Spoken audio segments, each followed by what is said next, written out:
Napansin ko lang talaga 'no, kapag gusto mo maging content creator or maging vlogger sa mundong ginagalawan mo ngayon, talagang ang puhunan mo kapal ng mukha. Sobrang swerte nung mga taong nag-boom nung mga panahon ng pandemic talaga, na ngayon kumikita na ng sobra-sobra dahil sa kakapalan ng mga mukha nila. Alam mo kung siguro may cellphone ako nung mga time na yun, siguro ang dami-dami ko ring nai-vlog. Kaya lang wala yan, gamit ko yung Cherry Mobile pa, yung kulay red, yung tag 800, gano'n. Kaya sayang talaga yung chance na yun 'no, pero parang hindi talaga napapanahon. Anyways, naisip ko lang 'to 'no, kasi nakikita ko nag-a-upload ako ngayon sa YouTube ko. Puwede bang magsabi dito ng blue app ko, sa blue app, ng red app ko, nag-a-upload ako sa red app ko guys. Tapos ngayon na lang ulit ako nag-upload, ang nangyari, alam mo naman, may copyright pa na nakalagay. Inis, puro dalawang upload, tatlong upload, copyrighted. Let's see. Kaya hindi ko talaga alam saan ako huhugot ng kapal ng mukha. Hindi man halata, pero ate, grabe yung insecurities ko sa sarili ko. Ang dami kong kino-consider. Nahihiya ako, baka i-judge ako.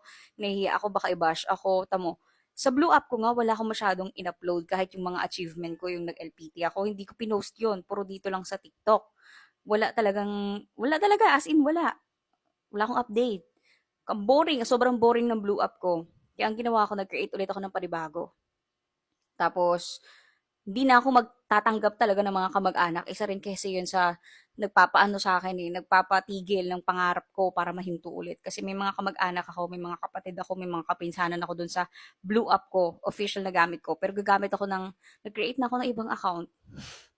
Hindi kasi ako makapag-upload doon, natatakot akong ma-judge. Yun lang. Di ba aminin mo, kung gusto mo maging vlogger talaga, isa talaga sa tumutulak sa'yo pababa ay yung nahihiya ka, yung kahihiyan. Isa rin talaga sa pumipigil sa akin para bumalik sa mundo ng vlogging. Although hindi nga ganun ako kasikat. Feeling ko itong video na to hanggang 2 views lang to eh. Walang masyadong manonood nito eh.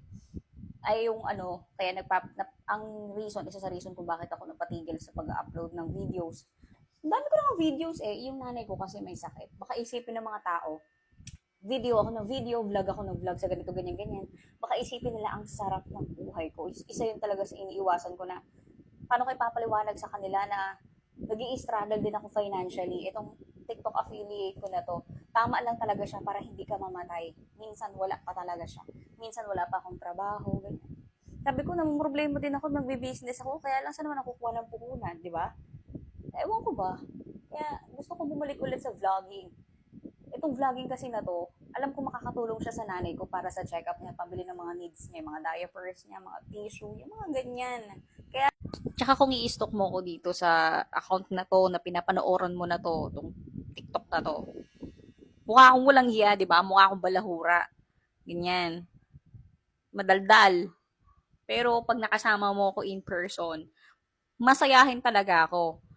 Pero naghahanap ako ng pwede kong puntahan kasi nauubos ang energy ko kapag maraming tao. Hindi ako marunong makipag-interact. Grabe encouragement. Grabe talaga encouragement ang inipon ko para ma-upload to video na to. Para lang i-reveal yung sarili ko sa kahihiyang ito. Ayun, takot ako ng takot na ulit ako mag-upload. Ngayon na ulit ako nag-upload, guys. Kaya kung mapapadaan man to sa FYP mo, no, please mag-subscribe sa channel ko. Siguro, wala talagang kwenta yung mga na-upload ko. Ewan ko ba. Kasi, before, kasama ko yung nanay ko sa mga content ko. Huling video namin, ano ba yung huling video namin? Basta, huling video, kaming dalawa yung magkasama. Tapos, after nun, wala na, nagkasakit na siya. Ngayon, bedridden na siya.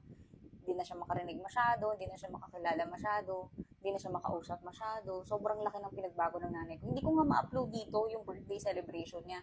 Hindi nga ako nakapagbati ng Mother's Day kasi ayaw kong ibalandra yung nanay ko kung anong itsura niya ngayon. Grabe rin talaga yung pagsubok ng mga nakaraang taon pa talaga. Simula nung matapos ang pandemic. After pandemic, may dagok pa lang susunod. Kaya kung dumaan to ulit sa FYP mo, no, sana naman iba to ni TikTok sa mga tao, to video na to, may makapanood. Di ko na talaga, kaysa mamalimos ako, diba? Kaysa mamalimos ako, mag-ano na lang kayo sa akin, subscribe na lang kayo sa akin. Pangalan ko po, search nyo lang, no. Totoong pangalan ko po talaga yan. Ewan ko anong trip ng nanay at tatay ko ng mga panahon yan, no. Juan Angelica Pangaliban. Search lang po, yan po yung profile ko. Yan. Yung 1,187 po na yan. Nakakatawa man, pero yung iba pong subscribers dyan, binili ko. Para lang maabot ko yung requirements ni Red Up. Ang lala talaga ng insecurities ko sa katawan ko. Tapos ang hilig-hilig ko magmadali sa buhay. Ang hilig ko na gusto ko may result agad. Kaya isa rin sa nagpadami ng subscribers ko is because of my shorts, yung mga uploads ko sa shorts. Ang dami kasing views. Parang ang sarap ng buhay ko, di ba? Basta yun, sobrang dami kong iniiwasang bagay. Nananawa na ako na makikita ko yung kapatid ko, ipopost ako sa social media, magkukwento ng kung ano-ano, magpo-post ng kung ano, magsasabi ng kung ano-ano. Di syempre, yung tao maniniwala, di ba? Kahit mapanood niya to, wala na siguro akong pakialam kasi ang tagal ko din na nahimik, pero hindi na para patulan. Pero, yun nga, nakakadagdag lang siya ng insecurities ng isang tao pagka ganun, yung sarili mo kapatid, ipopost ka sa maliit lang na bagay. Kahit mag-comment siya dito, okay lang din naman, para makita niyo rin. Ganyan. Anyway, sana nga, no, lobby ng Lord na mag-boom tong channel ko. Ito hindi lamang para sa akin. Gusto ko rin, actually ngayon, birthday ko nga bukas eh. Dami kong gusto, ang daming plano. Gusto kong magpakain sa mga stray cats and dogs, pero wala akong budget. Although malaking tulong naman tong pagti-TikTok affiliate ko, kahit pa paano may napanguhugutan ako, no. Pag wala na akong pangkain, ito, hindi ako kukunin kasi yung sahod ko minsan delay eh. Ganyan.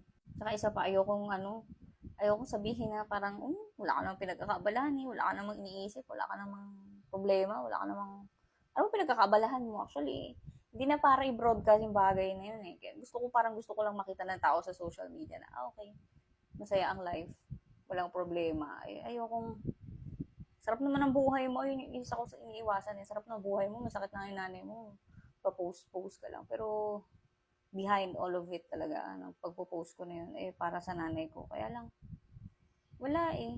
Hindi ko siya may pagpatuloy kasi wala yung pundasyon, which is yung nanay ko. Hindi naman siya totally wala, may sakit lang siya. Yan. Siya nga yung dahilan kung bakit may ganito karaming views dito sa Red Up ko. May isa ako nag-trending na video, young cake. Makikita niyo pag sinearch niyo ako guys, on 13 views, views. Kaya lang, syempre, hindi pa ako kumikita dyan. Mas pinili ko i-keep na lang lahat. Parang yun nga, kung isipin mo, parang wala akong problema eh. Kahit i-stock mo ko ngayon sa channel ko, parang wala akong problema. Ganda ko kasi. Hindi naman maiwasan yun. Charis. Yun lang. Happy birthday to me for tomorrow. Ka-birthday ko nga pala si Fiang Smith. Shoutout sa'yo, be. May 13 kami pareho. Tauros. Yun lang. Sana pala rin tayo, no? Babalik na ulit ako sa daily vlogs. Sa channel ko nga lang. Hindi ako mag-upload sa TikTok. Nahihiya pa rin. Tabo yun. Nahihiya ako mag-upload dito. Tsaka baka mabago kasi yung algorithm ko pag dito ako nag-upload. Nag-upload na rin ako minsan, kaya lang bumababa yung views. Kaya dito na lang sa channel natin. At ayoko pa mag-create ng isang isang account na TikTok. Kasi, basta, nalalaman nyo rin yan. Subscribe kayo